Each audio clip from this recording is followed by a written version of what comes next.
Thanks, Rob, for having me. It's an honor to be here amongst all these august organizations, and I hope we can get into a dialogue pretty quickly. But I love to start with this photograph as a picture. First of all, it's free because it's on Google, but second, it conveys the essence of what we're trying to do here, and that is to build on the fact that every person in a community has part of the solution to the puzzle that folks are facing. We like to think of what we've developed as a tool, a financing tool for communities, and we call it the collaborative approach to public good investment, or as we like to pronounce it, CAPCHI. So that's the basic idea. It grew out of a paper I wrote with a brilliant young co-author. Some of you may know her, some of you may at least know her name, Lauren Taylor. She finished her PhD at Harvard a year ago and is now at NYU's medical school. She's well known for having co-written a book with Betsy Bradley on American healthcare paradox. She's an expert in public good, in social determinants. And basically what now almost 4 or 5 years ago, I saw her speak at a Princeton conference and I was so impressed and blown away. I went up to her and I said, Lauren, you don't know me, there's no reason to, but if you will teach me social determinants, I will find us an economic model to incentivize investment upstream. I was frankly bullshitting, but anyway, she did her job in a month and it took me a year, but we did find a framework that we worked together to publish this paper. And basically the idea is we think about social determinants as a public good in the way economists think about that, and we think that's a useful way to frame it, and I'll show you why here in 5 seconds. Imagine housing, food, transportation, complex case management. That's going to help real people, right, of all different kinds, and it's going to improve their health and well-being and enable them to be more complete participants in their community and build stronger communities in lots of different ways. But those services delivered to the right people at the right time in the right ways are also going to generate benefits for a bunch of other people, you might say, downstream from those upstream services, and that could be insurers, it could be hospitals, obviously ACOs, combination thereof with the doctors, and City Hall as well, because there's a lot of local government that can benefit from improving people's lives. And so that's really the idea, is that when you have something that generates multiple beneficiaries, then it turns out it sort of creates a problem we call free rider or the wrong pocket problem, and that fundamentally means investors or people who would benefit realize that, you know what, they're going to benefit if somebody else invests. And if they do invest, they may not get all of the benefit themselves. That is, other people will benefit as well. And so that tends to stifle this investment. It happens both between sectors when a social service investment might help a healthcare bottom line. And it happens within a hospital sector. Every hospital knows where the homeless are. They could also send a nurse practitioner out there every morning, but it would reduce uncompensated care for the other hospitals too. And so we end up with too little investment upstream. And we think that helps explain one of the reasons we have such an imbalance in health and social spending in our country. So to fix this problem, you've got to have, in essence, some kind of governance structure for the multiple stakeholders who could benefit. That is to say, you have to have a pricing mechanism. You have to have some way to assign each stakeholder a price. And that's really what our model does. Now, it builds on a couple of traditions here. If any of you have had the good experience of having taken undergraduate economics, you will still be taught the classic Samuelsonian solution. And that is, if you have this public good or free rider problem, you're going to have government. There's no other way around it.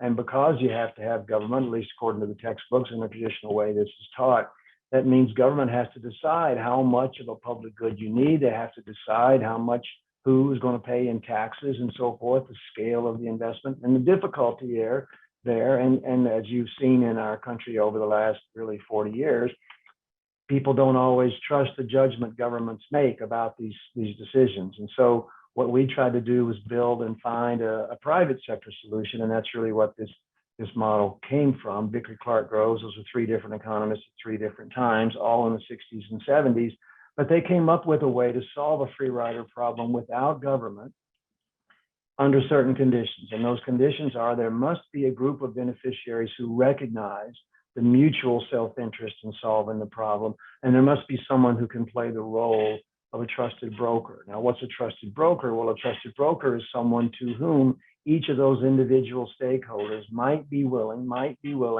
to whisper in a way confidentially and to protect proprietary information what they individually would be willing to pay to solve the problem.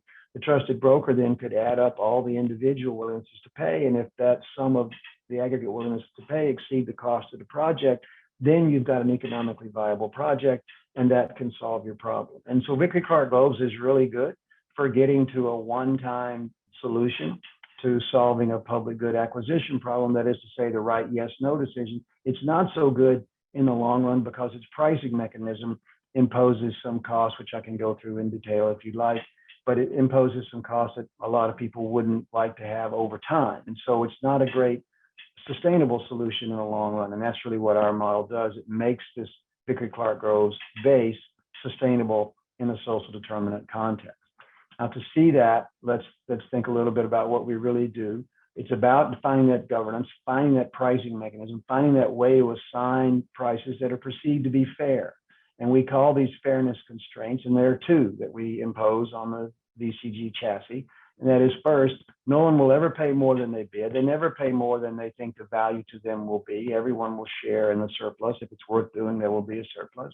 And each stakeholder shares in the available surplus in equal proportion. So again, we think that comports with most people's notion of fairness. And you may say, what the heck is an economist doing talking about fairness? These guys are all hairy arm Neanderthals and right wingers and so forth. Well, it turns out fairness actually has a long history in economics, at least 30 years. And it starts basically back in the 80s. And the concept came from a notion we call the ultimatum game. And the ultimatum game is something that essentially taught economists, even hard-edged game theorists, that fairness is extremely important in most people's minds. It may be obvious to non-economists. It wasn't so obvious to us. And the ultimatum game works like this. Suppose Leslie comes in and says to Rob and me, I will give you $100 and I'll give the money to Rob. But Rob, you have to give some of it to Len. And whatever you offer Len, if Len accepts it, then I will give you the $100. You'll give whatever you give to Len. Everybody's happy. But if Len rejects your offer, that is to say, if Len thinks your offer is unacceptable, then neither of you get anything. You both get nothing.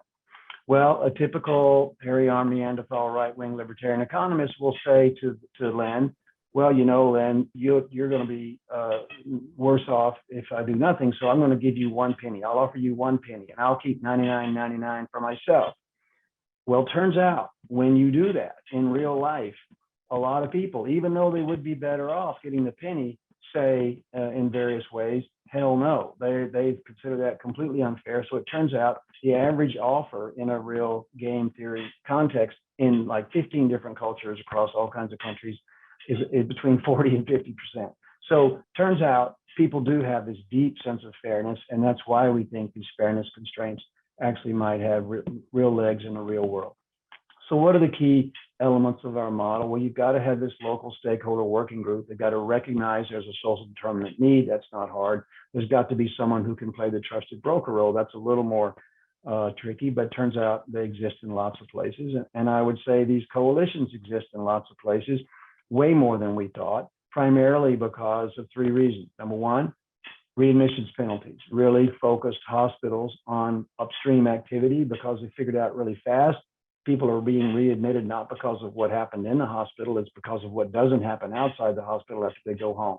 Second, Medicaid expansion. Medicaid expansion put the homeless on the rolls of the health plans in our country for the first time ever.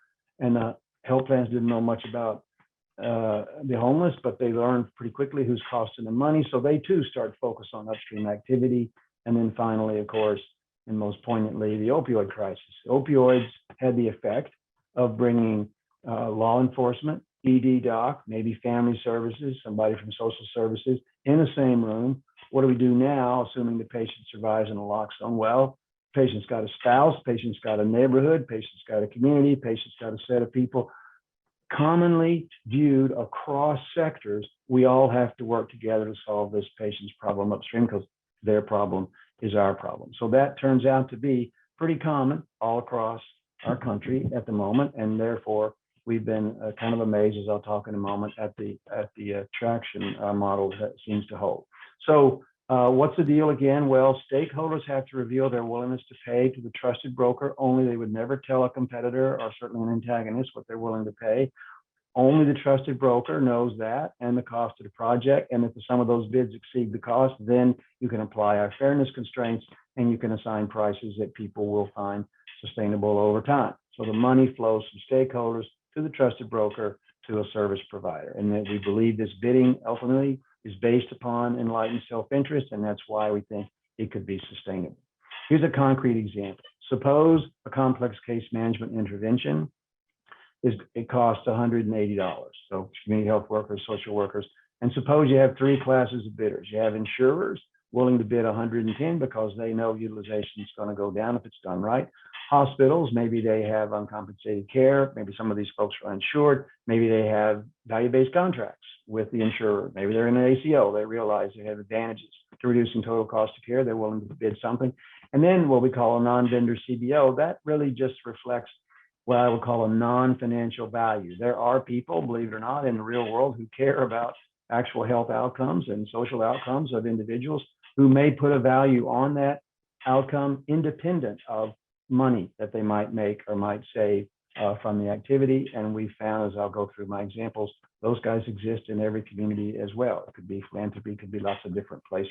But the fundamental point is we know that the cost is 180. The sum of the bids is 200. Therefore, we don't need to collect the 200. We only need to collect 90% of that. We need to collect 180. So what do? We give every bidder a 10% discount. Instead of 110, the insurers pay 99. Instead of 50, the hospitals pay 45. Instead of 40, the non-vendor CBO pays 36. And therefore, look, you collect exactly the right amount of money and you build in a little ROI for everybody, which we think will keep them coming back for more. And that's really the point. Fairness constraints are satisfied, you raise enough money, and they get value to do it again. Now, what are the key roles in implementation? Well, somebody's got to play this trusted broker, and I'll talk about who does that in the real world and how you might find them.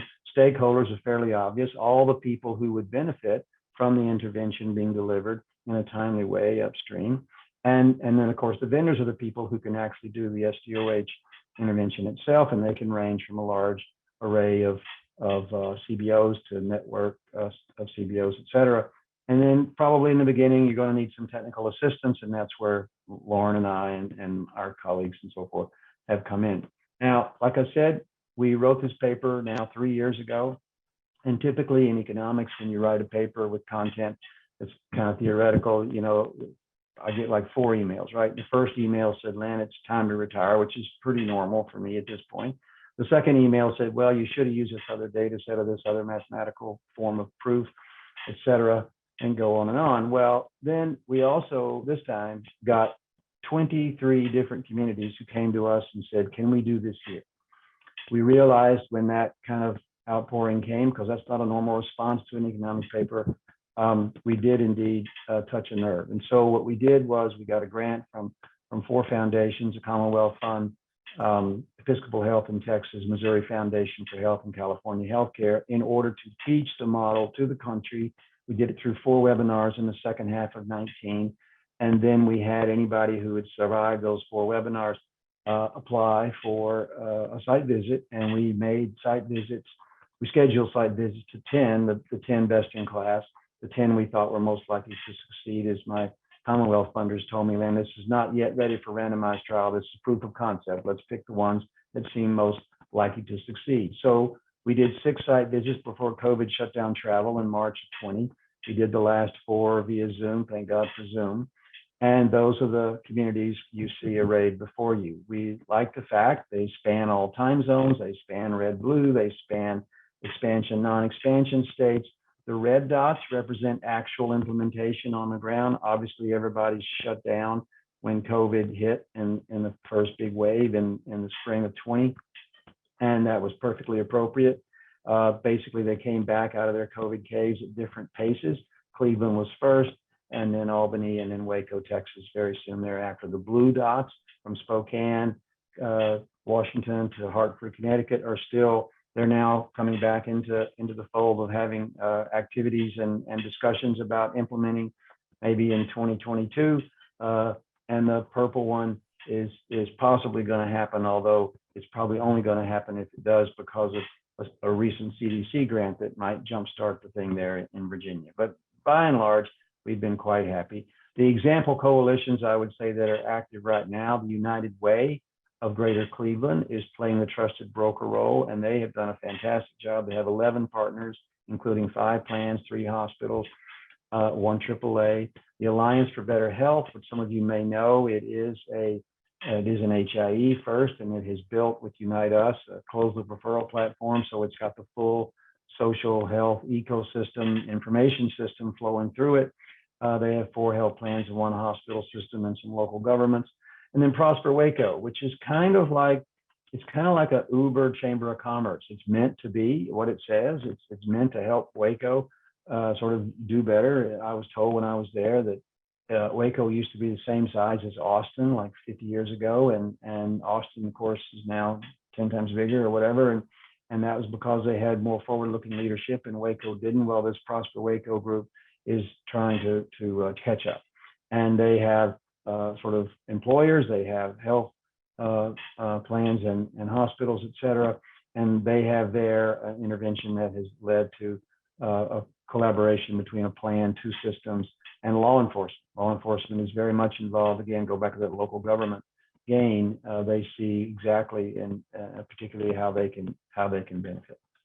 So the next steps, and I hope we can talk about this together. You can track our progress by looking at this website. It's on Urban's webpage. We just did a webinar on Friday highlighting what's going on in Cleveland. And that recording, I just got told, is available now. I'll provide the link to Rob and so forth. You can get it from the website probably by tomorrow. And then we have 2 additional webinars planned this fall. One where we'll highlight the roles of trusted brokers from across all our communities, because they're all in different stages of development, and they've all encountered different strengths and challenges on the ground. And then later this year, we'll also showcase what has been an incredibly poignant application of trying to drive process redesign through a racial equity lens, which was invented by the coalition in the District of Columbia that is working toward reducing racial disparities in breast cancer mortality. And we want that. They've done such amazing work. We want to show the country how they did it. So let me stop there, and I'd be glad to take any questions now or later on. And I'm sure we'll make these slides available in perpetuity. So there you go, Rob. Okay, no, excellent. So I guess I would love to hear people's reaction to this concept of sort of the community collaboration to sort of agree on some investments. I don't know if folks have seen anything like this in their own communities. And Rob, let's let folks know I'm watching the chat. If people on Zoom want to send comments or raise their hand, we'll definitely include ours. Oh. Okay. Len, in the collaboratives that you've been working with, how visible have ACOs been? Well, good question. And I would say there's sort of one step beneath the surface. Okay, go back to Cleveland. And we have 5 health plans, and we have 3 hospital systems. And all the hospital systems that are participating are doing it through an ACO contract. Because the ACO contract gives them a powerful incentive to control total cost of care. And that's not true in every part of the country. In some parts of the country, reducing utilization with no other kinds of arrangement is actually a negative for hospitals, unless the utilization, of course, is from the uninsured. So the ACO presence is real, and that's part of what has led the incentive congruence there to expand the stakeholder base. But it's not necessarily present everywhere around the country, for sure. Okay. Do folks in the room who are part of an ACO that is part of a health system, are they finding that you all are sort of driving the social determinants initiative, or is a fair amount of it coming from other parties? So, and by other parties, I mean, your hospitals, health plans in the area, or do you feel like your own ACOs are kind of moving the needle or sort of pushing for more investment, more activity. Rob, can I share a question in the chat? Yeah, go ahead. So one of the comments, I think COVID has prompted unprecedented collaborative and highlighted the need for shared investment in public good. I'm curious about what funding mechanisms healthcare systems should keep an eye on to jumpstart a KAPGI type effort to build these COVID-driven collaboratives, e.g. private foundations, government funded, so on.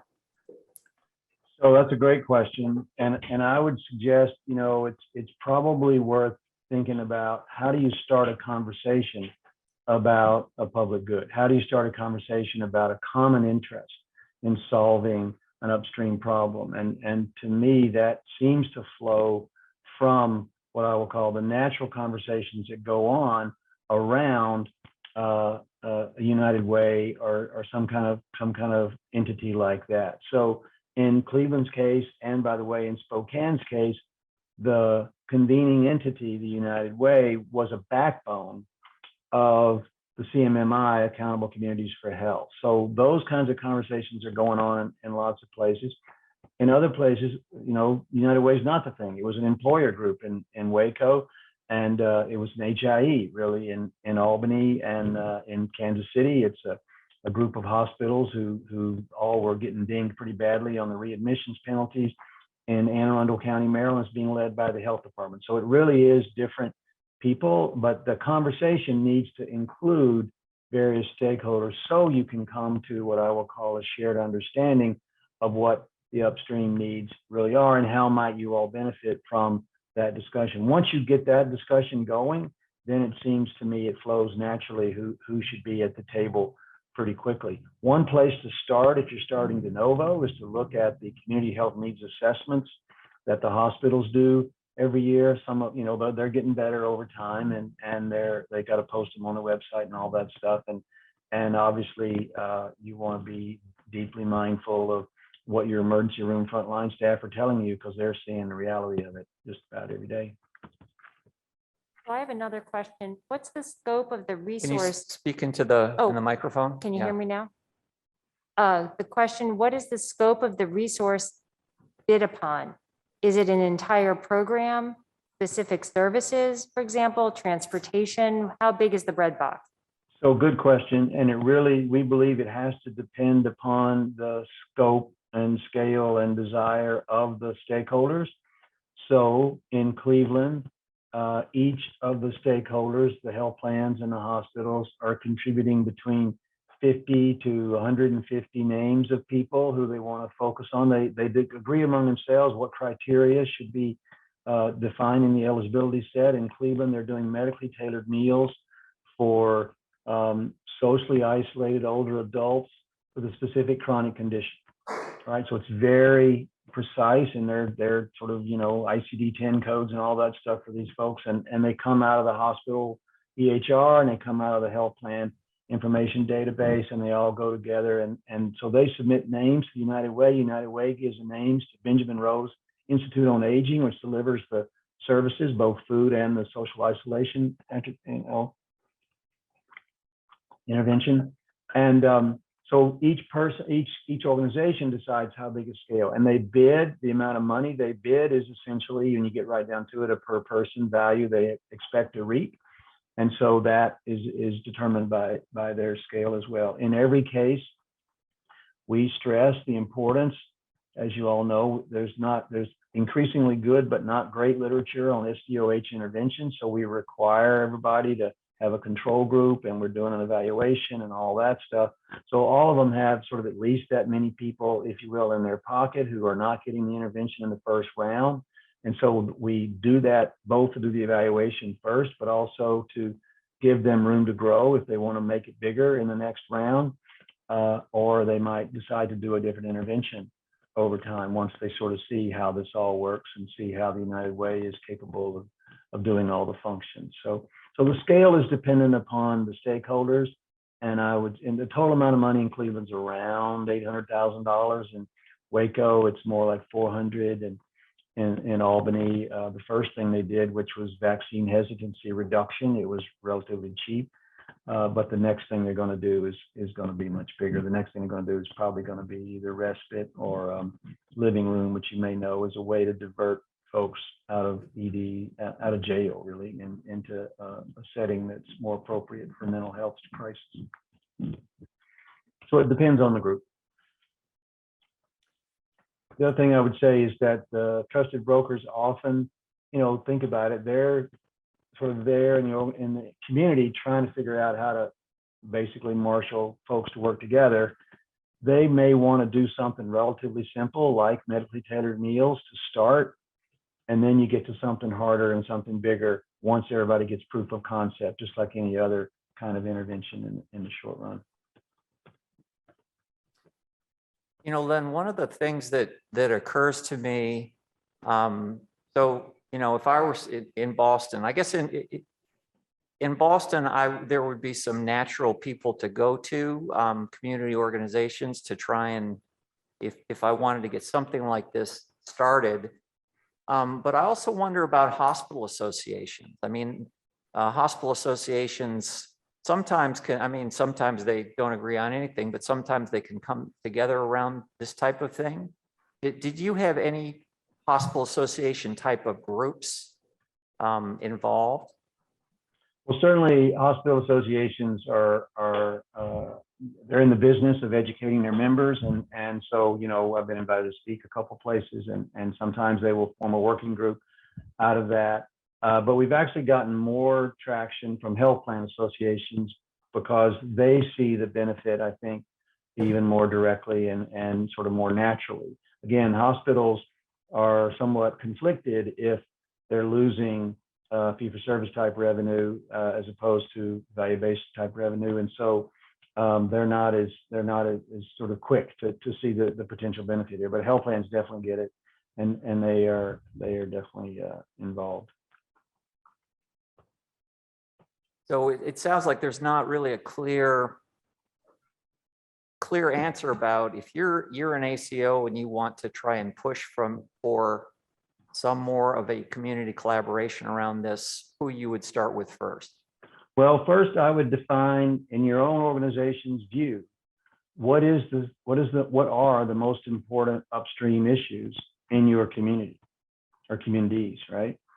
And then think about who else would benefit if we did something about that, right? And so if it is transportation, if it is food, if it is housing, whatever it is, there are going to be multiple beneficiaries. Those are the people you would begin the conversation with. Hey, if we work together and did this, then you would benefit too. And then you sort of explore their willingness to acknowledge that. I mean, I think in general, it is kind of obvious to people once you start talking about a concrete intervention, but first you've got to have that, defined need. What do you see as the top priorities? I mean, I would say every community in the country has the same list of social determinant issues, but they may have different rank order of what's most important here versus there, or what they think they can address most effectively in the short run because of the particular capacities of the local organizations to deliver those services. And like I said before, they may want to go for something that's more bite-sized, but sort of food related, as opposed to something really of a bigger lift like housing stock. But housing stock may end up being something in the long run once you sort of prove to yourselves and your neighbors and your collaborators that you can do this together. There's a natural, and this is sort of more comes out in the health plan world, there's a natural feeling of, well, I'd rather do it myself and not depend upon others, and especially health plans, they get real competitive about this sort of thing. But when you recognize, and health plans are also, eventually they come around to this point of view, they know they can't do this by themselves. They know they have no expertise upstream. ACOs are developing more expertise upstream than a lot of people. And so you could be a very valued partner in a lot of different settings. And so in a sense, you can convince them what you can do for them, but you both are going to benefit. And that's the point. The enlightened self-interest comes from the fact there's a potential benefit for multiple folks, and you want them all to be, in essence, contributing to the intervention. Rob, I want to room. Anybody? Gosh, easy to get stated on Zoom. Because I got a lot on the chat. Let me ask a question.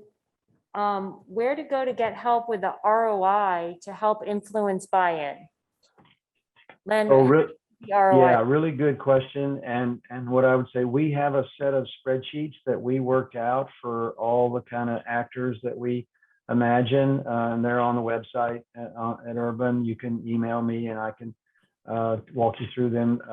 And what they're designed to do exactly is to take folks from a definition of the target group, have that organization look in their own data and say, okay, how many of those people do you have? And what did they cost you in the last year? Now, you got to be careful with baselines because 2020 is so screwed up, but use 2019. But anyway, pick a baseline year. What did those kinds of folks cost you?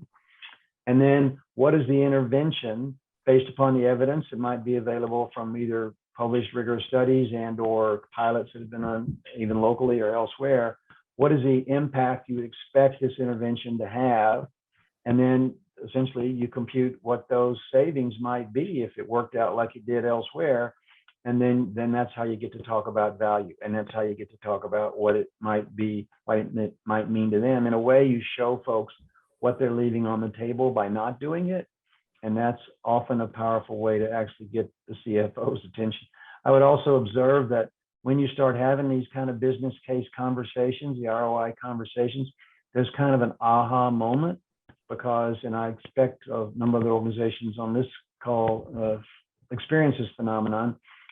A lot of the social service world looks at the healthcare world as the rich uncle. Y'all got all this money, just give me more money. And so they want you to write a check, right? And just give me money. Well, once sort of folks realize, especially on the healthcare side, that actually people understand we need to have a business case to get us to make this part of operations and not charity, then there's kind of a whole different level of conversation that goes on. And so the local nonprofit do-gooders realize we got to have these partners. The partners aren't going to be there unless there's a bottom line improvement for them. But look at all the good we could do if we channel these resources together.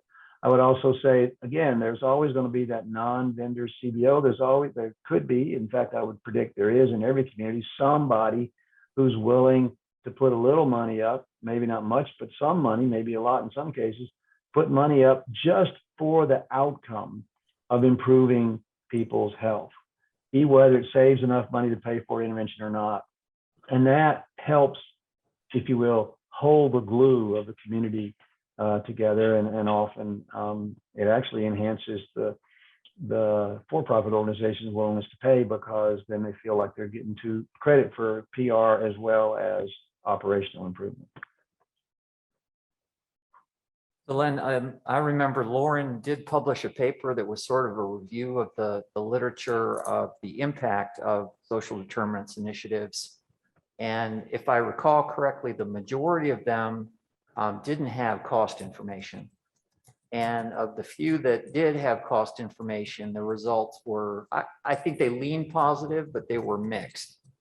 And so, if people in this room say, I need something to convince my bosses that, we are really going to affect spending with this, right? Conceptually, it seems like we should be able to. We believe it's good for the patients in the community, but are we really going to save money? And of course, her review was, that's like 5 or 6 years ago. Is there any go-to study that you have that you guys use when you're doing the ROI? So great question. The best curated and constantly updated bibliography is kept by the group at Siren out at UCSF. You know what Siren is? It's Social Impact Research Evaluation Network. Laura Gottlieb is the physician who's in charge of all of that. And they have online, just Google Siren, get past the TV show and go to the UCSF link, and there you are. And they've got a tremendous resource. And what I would say, Rob, and the National Academy did a sort of a literature review a couple of years ago with Siren people helping them. What I would say is that, yes, a lot of the early work did not focus on cost. More and increasingly, though, work has focused on cost.